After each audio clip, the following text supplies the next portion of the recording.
வணக்கம். இன்றைய செய்திகள். பரபரப்பான அரசியல் சூழ்நிலையில் இன்று காலை 10 மணிக்கு தமிழக பட்ஜெட் கூட்டத்தொடர் துவங்கியது. தமிழக வெற்றிக்கழக அரசு மே 10ஆம் தேதி பொறுப்பேற்றது. 2026-27ஆம் ஆண்டிற்கான பொது பட்ஜெட்டை தாக்கல் செய்ய இன்று காலை 10 மணிக்கு தமிழக பட்ஜெட் கூட்டத்தொடர் கூடியது. நடப்பு நிதியாண்டிற்கான பட்ஜெட்டை நிதியமைச்சர் மரிய வில்சன் தாக்கல் செய்து பேசினார். அப்போது ஆட்சிக்கு வந்த 3 மாதங்களில் ஏராளமான சாதனைகளை முதலமைச்சர் விஜய் படைத்துள்ளார்.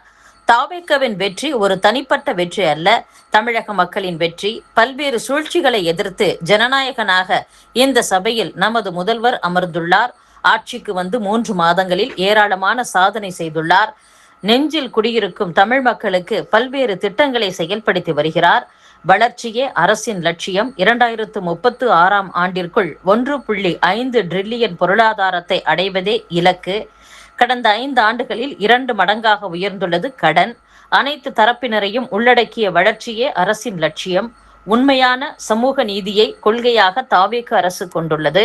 டெண்டர்களில் வெளிப்படைத்தன்மையை தாவேக அரசு கொண்டு வந்துள்ளது என்றும், மதுபான உற்பத்தி ஆலைகளுக்கான சிறப்பு கட்டணம் மூலம் அரசுக்கு கூடுதலாக 1000 கோடி ரூபாய் வருவாய் கிடைக்கும் என்று எதிர்பார்க்கப்படுகிறது. அரசின் பல்வேறு நடவடிக்கை மூலம் அரசுக்கு 15,000 கோடி ரூபாய் கூடுதலாக கிடைக்கும் என்று எதிர்பார்க்கப்படுகிறது. மாநிலத்தின் வருவாயை அதிகரிக்க வருவாய் மேம்பாட்டுக் குழுவை விரைவில் அரசு அமைக்க உள்ளது என்று அமைச்சர் மரிய வில்சன் பேசினார்.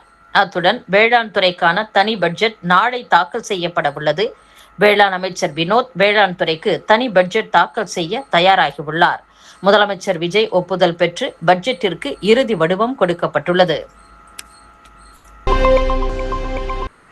தமிழக பட்ஜெட்டில் ஜென்சி இளைஞர்கள் பயன்பெறும் வகையில் பல்வேறு திட்டங்களை நிதியமைச்சர் மரிய வில்சன் அறிவித்துள்ளார். திருப்பூரில் 10 கோடி ரூபாய் மதிப்பீட்டில் திருப்பூர் டெக்ஸ்டைல்ஸ் டெக்னாலஜி சென்டர் அமைக்கப்படும் என்றும், தாய்மாமன் தங்க மோதிரம் திட்டம் வருகிற செப்டம்பர் 15ஆம் தேதி பயன்பாட்டிற்கு வரவுள்ளதாகவும் நிதியமைச்சர் மரிய வில்சன் தெரிவித்துள்ளார். திருமணமாகும் பெண்களுக்கு 8 கிராம் தங்கம் மற்றும் ஒரு பட்டுப்புடவை வழங்கப்படும் என்றும், மதுரையில் சிறப்பு சட்டக்கல்லூரி அமைக்கப்படும் என சட்டப்பேரவையில் பட்ஜெட் உரையில் நிதியமைச்சர் மரிய வில்சன் அறிவித்துள்ளார். அரசு பள்ளிகளில் சூப்பர் கிளீன் சூப்பர் கேம்பஸ் திட்டத்தை அரசு செயல்படுத்த உள்ளது. இதன் மூலம் அரசு பள்ளிகளில் தூய்மை மற்றும் பாதுகாப்பு பணிகள் மேற்கொள்ளப்படும் என்றும், பள்ளி மாணவர்களுக்கு நவீன மிதிவண்டிகளும் கல்லூரி மாணவர்களுக்கு மடிக்கணினிகளும் வழங்கப்படும் என்றும், திட்டங்களை நிறைவேற்றுவதற்கான நிதி ஆதாரம் அரசிடம் குறைவாகவே உள்ளது என்றும் அமைச்சர் மரிய வில்சன் கூறியுள்ளார். டாஸ்மாக் மது வகைகளை ஆன்லைனில் முன்பதிவு செய்யும் திட்டம் மிகவும் ஆபத்தானது. எனவே இந்த கேடான முடிவை அரசு கைவிட வேண்டும் என்று பாமக தலைவர் அன்புமணி ராமதாஸ் கூறியுள்ளார். தமிழ்நாட்டில் டாஸ்மாக் மது வகைகளை ஆன்லைன் மூலம் பதிவு செய்யும் முறை நாளை முதல் நடைமுறைக்கு வரவிருப்பதாகவும், அதற்காக தனி இணையதளம் தொடங்கப்பட்டிருப்பதாகவும் வெளியாகியுள்ள செய்திகள் அதிர்ச்சியளிக்கின்றன. மதுவை ஒழிப்பதற்கு பதிலாக மது வாங்குவதை மிகவும் எளிதானதாக மாற்றும் முயற்சி மிகவும் பிற்போக்கானது என்றும் அன்புமணி ராமதாஸ் கூறியுள்ளார். எதிர்க்கட்சித் தலைவர் உதயநிதியின் சேப்பாக்கம் திருவல்லிக்கேணி தொகுதியைச் சேர்ந்த முஸ்லிம்கள் தாவேகவில் இணைந்துள்ளனர். தாவேகவில் முஸ்லிம்களை அதிக அளவில் சேர்க்க அக்கட்சித் தலைவரும் முதலமைச்சருமான விஜய் உத்தரவிட்டுள்ளார். இதையடுத்து 234 தொகுதிகளிலும் 500 பேர் வீதம் சேர்க்க இலக்கு நிர்ணயித்து தாவேக நிர்வாகிகள் செயல்படுகின்றனர். முதற்கட்டமாக திமுகவை சேர்ந்த எதிர்க்கட்சித் தலைவர் உதயநிதியின் தொகுதியான சென்னை சேப்பாக்கம் திருவல்லிக்கேணியில் 500 முஸ்லிம்களை தாவேகவில் சேர்க்கும் நிகழ்ச்சி நடைபெற்றது. இதில் மதுரை மத்திய தொகுதி தாவேக எம்எல்ஏ முஸ்தபா, நடிகர் JM பஷீர் உள்ளிட்டோர் பங்கேற்றனர். தமிழக ரேஷன் கடைகளில் முன்னுரிமை. அந்தியோதயா ரேஷன் கார்டுதாரர்களின் ஆதார் சரிபார்ப்பு வாயிலாக உண்மைத்தன்மையை உறுதி செய்வதற்கான விரல் ரேகை பதிவு செய்யும் பணி நடைபெறுகிறது. இன்னும் 8 லட்சம் உறுப்பினர்கள் விரல் ரேகை பதிவு செய்யவில்லை. அவர்களுக்காக வரும் 8 மற்றும் 9ஆம் தேதிகளில் சிறப்பு முகாம்கள் நடத்தப்பட உள்ளன. இதை பயன்படுத்தி இதுவரை விரல் ரேகை பதிவு செய்யாத ரேஷன் கார்டுகளில் உள்ள உறுப்பினர்கள் அனைவரும் பதிவு செய்து கொள்ளுமாறு உணவு வழங்கல் துறை தெரிவித்துள்ளது.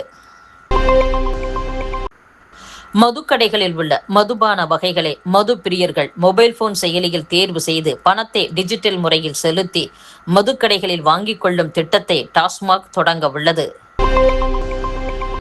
சமையல் கேஸ் சிலிண்டர் வாடிக்கையாளர்களின் KYC எனப்படும் ஆதார் சரிபார்ப்பு வாயிலாக உண்மைத்தன்மையை உறுதி செய்வதற்கான பணியை வரும் 16ஆம் தேதிக்குள் முடிக்க வேண்டும் என மத்திய அரசு கெடு விதித்துள்ளது.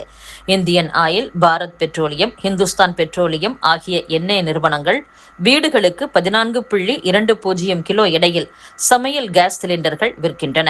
சிலிண்டர் இணைப்பு பெற்றிருக்கும் பயனாளியின் உண்மைத்தன்மையை சரிபார்க்க எண்ணெய் நிறுவனங்களுக்கு மத்திய அரசு உத்தரவிட்டுள்ளது. அதன்படி சிலிண்டர் இணைப்பு யார் பெயரில் உள்ளதோ அவர் கேஸ் ஏஜென்சிக்கு சென்று கருவியில் விரல் ரேகை அல்லது கண் கருவி அல்லது முகம் பதிவு செய்து ஆதார் சரிபார்ப்பு வாயிலாக அவரது உண்மைத்தன்மை உறுதி செய்யப்படுகிறது. இந்த பணியை முடிக்க பலமுறை அவகாசம் நீட்டிக்கப்பட்டது.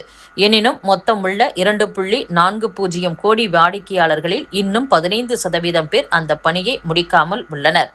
தற்போது உண்மைத்தன்மை சரிபார்ப்பு பணியை வரும் 16ஆம் தேதிக்குள் முடிக்க இறுதி அவகாசம் அளிக்கப்பட்டுள்ளது. அதற்குள் விரல் ரேகை பதிவு செய்யாத வாடிக்கையாளர்களுக்கு சிலிண்டர் மானியம் நிறுத்தப்பட வாய்ப்புள்ளதாக கூறப்படுகிறது. இது குறித்து எண்ணெய் நிறுவன அதிகாரி கூறுகையில், தகுதியான பயனாளிகளுக்கு மானியம் கிடைப்பதை உறுதி செய்யவே உண்மைத்தன்மை சரிபார்ப்பு பணி நடக்கிறது.